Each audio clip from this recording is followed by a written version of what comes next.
Hello，大家好，欢迎回来我的频道。今天呢是 FNCO 的应该有16、17天的吧，我都忘记多少天了。然后呢，在这段期间，也不能去工作，不能工作，也不能去露营，基本上什么事都不能做了，就每天在家，每天在家没有事做呢，就收拾这边，打理那里，就把一些东西拿出来坏了的，之前坏的东西就拿出来修理修理一下。然后在整理的过程中呢，我就发现了一样东西，我就找到了这个平板，这个是三星 Galaxy Note 10.1的平板，已经很有历史了，我都忘记多少年前的产品了，总之就是很久就对了。然后这个开关键呢都有一点问题了，它都已经整力跑进去了，现在要整个用指甲压进去才开得到。打开后呢，它基本上呢还是可以正常的操作的，然后看到吗？它还是可以用的。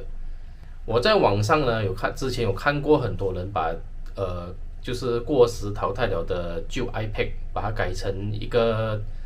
便携式的显示器，然后用它来当做一个额外的 monitor 来用了。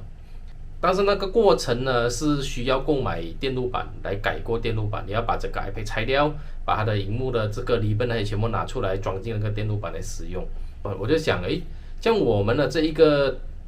淘汰了的 Android 的这一种平板呢，是不是也可以这么做？然后呢，我就上网搜索了一下，我发现，原来不需要这么麻烦，你只需要安装一个应用程式就可以了。今天呢，我就是要向大家演示一下，安装了这个应用程式过后，如何让它成为你电脑的另外一个显示屏。那么呢，在本期视频开始前呢，麻烦大家动动你的手指头，点击我的订阅按钮，以及打开我的小铃铛，以方便以后接受新视频的新通知。那么我们现在就开始吧。那么呢，现在我们就来平板来看一看要安装一些什么样的软件。我没有办法使用这个荧幕录制的功能，因为这一个版本实在太旧了。这个是安卓4.4.2，非常久远的版本。我去下载了很多这个荧幕录制的软件，都显示硬件不兼容，所以用不到。那么我们主要呢，我们要去下载这一个软件，这个软件呢就叫做 Space Test， 对，就是这一个软件。OK， 我们只要在手机安装这个软件，然后再到电脑去安装这个软件就可以了。安装好后呢，它是通过内网来连接你的电脑，所以呢，它在户外是用不到的。你们一定要连接同一个 WiFi 的 router， 它才能够连接得到。所以呢，这个是通过内网。好，现在就看到因为我的电脑预先已经安装了嘛。那么我们现在呢，手机这样子的工作就完成了，好吧？那么我们现在就到电脑上去看一看。那么呢，下一个环节呢，就是在电脑上安装这个应用程式，同样很简单的，你只要在你的电脑打开浏览器，然后输入这个 SpaceDesk， 然后出来的第一个呢，这个就是它的官方网站，你只要点击进去。我也会把这个官网呢的链接放在我的内容框下面，你们只要直接点击这个链接直达下载就可以了，然后点击下载，下载完成过后你就直接安装就行了。那么安装完成后呢，你就会看到它的这个应用程式了，基本上它也不需要做任何的设置了。你来这个地方你可以看一看，大概就是这样子了，你不需要去更改其他的东西，你直接使用就行了。那么呢，现在就给大家展示一下它如何连接到我们的这个平板电脑上去。那么好，现在呢，我们就回到这个平板上了。平板上呢，你只要点击刚刚安装好的这个应用，然后它就会出现在已经安装了软件的这一个电脑上面，你只要点击这个连接，它就会自动连接了。OK， 这个是直屏，你是可以自己设定要直屏还是要横屏，或者是 Auto 都可以。然后呢，它的好处是哦，它可以触屏，看到吗？而且非常的流畅哦，你看，非常的顺，非常的快。然后你的电脑呢，你也可以把这一边的荧幕拖过来，这是拓展模式啦，你要把它复制模式都可以的。而且最重要的是，它可以触屏，而且非常快，非常的顺畅，所以它可以直接当做你的第二个荧幕来使用，非常的好用。然后呢，在平板的这个应用呢，你也是可以点击上面的3个线，进入设置，去更改一些设置。不过基本上你什么都不需要做了，你直接使用就可以了。这个就是它自动旋转，跟住我们手机放直，它就荧幕就会导直导横，这一个功能。这个荧幕的那个解析度这些，基本上你都不需要设置，直接使用就好了。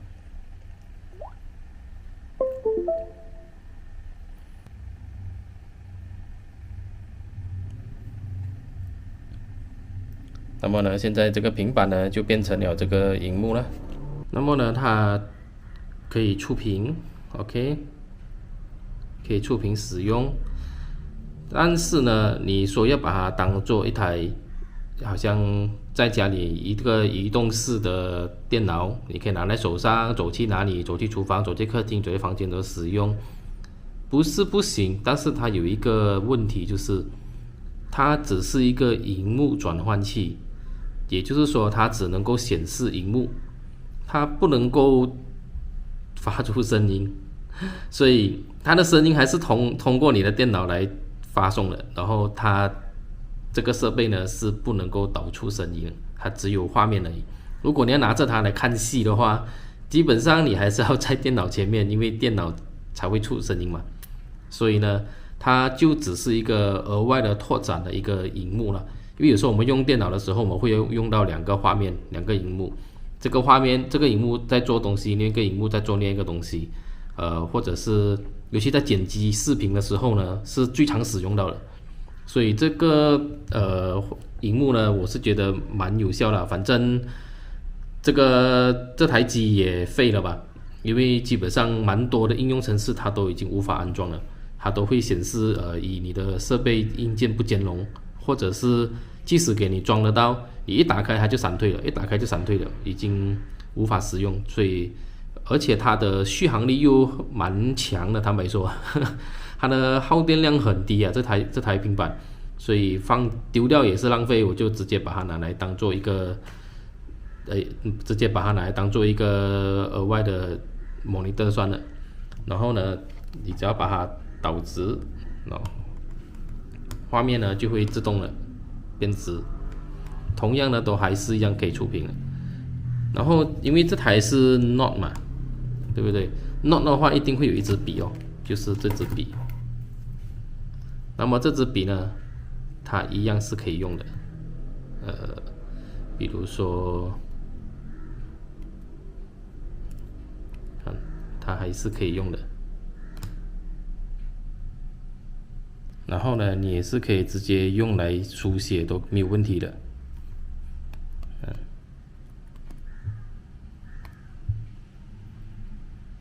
它就输入到了，所以这支笔也不会浪费掉，因为它基本上还是可以使用。同样呢，你也是可以在这个电脑的设置来设置它，让你的这个荧幕呢是直屏的还是横屏的。现在你看到吗？它是直屏的 ，OK。那么呢，只要把它换成横屏就可以了。基本上你在这个地方不设置它，你只要在这个平板的应用程式，你不去更改它了，它默认都是自动的了。你只要你的平板转，它就会跟着转了，所以是非常的简单。那么现在这个是伸展的一个模式了，所以你可以把它滑过来这个荧幕 ，OK， 或者是把它拿回来。OK，它就会在这两个荧幕里面扩展了。所以在剪辑视频的时候，基本上是蛮好用的，因为我一个主荧幕剪视频，另一个荧幕呢就可以开着一些应用搜索资料啊，或者是回复一些讯息啊，都很方便。重点是这个叫做废物再利用。所以呢，如果你家也是有一台这种旧的平板电脑，已经是没有在使用了的，你也是可以通过这一个方法去下载安装这个应用程式，把它当成第二个荧幕显示器啦。可能在你的一些工作的范围内呢，可能对你会有一些很大的帮助。因为我的电脑是有放微信啊、WhatsApp 这些软件的，所以呢，如果有时候在聊着天的时候，一边要办公的时候呢，就可以把这个微信这些东西把它拉去第二个荧幕，然后主荧幕继续在办公啊，然后要回复的时候，又转去另外一个地方回复就可以了，非常的方便。所以呢，今天我也希望这个视频对你会有一点帮助啦，因为 FNCO 基本上也没什么事可以做，没地方可以去，就在家搞一搞这种有没有的废物再循环利用的东西啦。好了，希望你会喜欢我的分享。那么记得订阅我的频道，打开小铃铛，然后点赞留言，最重要是把我的这个视频分享出去。好了，我今天的分享到这边，谢谢大家，我们下一期见，拜拜。